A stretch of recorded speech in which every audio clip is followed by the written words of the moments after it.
যা কোনো একটা ব্যবস্থা হয় কিনা দেখি।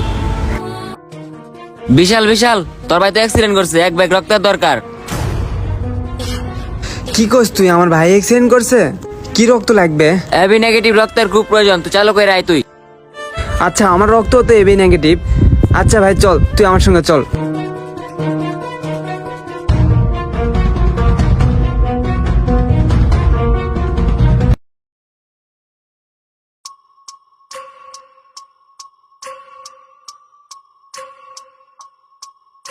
ভাই ইপ্তি, শোন ভাই, আমি যে আমার ভাইরে রক্ত দিছি এইটা তুই আমার ভাইরে বলিস না, কারণ আমার ভাই যদি জানতে পারে যে আমি রক্ত দিছি তাইলে আমার ভাই অনেক গালিগালাজ করবে। প্লিজ ভাই বলিস না তুই। কি বলস? তুই তোর বাইরে রক্ত দিয়ে জীবন বাঁচাইলি, এটা তোর বাইরে জানাবো না। আচ্ছা ঠিক আছে যা, তুই যে তোর এত রিকোয়েস্ট করতেছস এটা তোর বাইরে জানাবো না। তুই এক কাজ কর, বাসা যায় রেস্ট নে, আমি তোর বাইরে নিয়ে আসতেছি, যা। আচ্ছা ঠিক আছে।